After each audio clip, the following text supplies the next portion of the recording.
काय मंडळी, कसे आहात?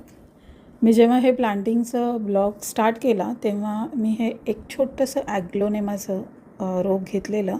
याला चायनीज एव्हरग्रीन प्लांट असंही म्हणतात. हे छोटं प्लांट नंतर मग वाढू लागलं तर मी ते माझ्या मोठ्या अशा पॉटमध्ये शिफ्ट केलं. आज 3 वर्षानंतर हे झाड खूप बहरलेलं आहे, पण वाढत्या उष्णतेमुळे आणि वातावरणाच्या होणाऱ्या बदलामुळे या झाडाची पानं थोडीशी खराब झालेली दिसून येत आहेत. माती वेगवेगळी केल्यानंतर हे मला वाटतं 4-5 रोपं तर आरामात होतील, असे इतके मजबूत रूट्स आलेले आहेत, आपल्याला मिळालेले आहेत. तर आपण याचे 4-5 छोट्या-छोट्या कुंड्यांमध्ये आधी थोडी माती घेऊन त्याचं प्लांटेशन करूया आणि हे खूप छान जगेल. ह्याला स्पेशल केअरची गरज नसते. हे इंडोर प्लांट आहे.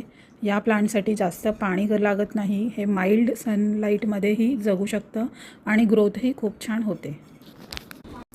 आता ही छोटी छोटी रोपं आपण आपल्या फ्रेंड्सना देऊ शकतो गिफ्ट म्हणून, किंवा नर्सरीमध्ये सेल आउटसाठी ठेवू शकतो आपण. 3 वर्षातून या प्लांटला एकदा सीड्स येऊन गेल्यात. या सीड्स सुकल्यावर अशा दिसतात आणि या सीड्सपासून पण आपण प्लांट्स बनवू शकतो. 2 प्रकार आहेत, एक तर पानावरून पण बनवू शकतो आणि सीडवरून पण. So friends, I hope you like this information. Stay safe and happy gardening.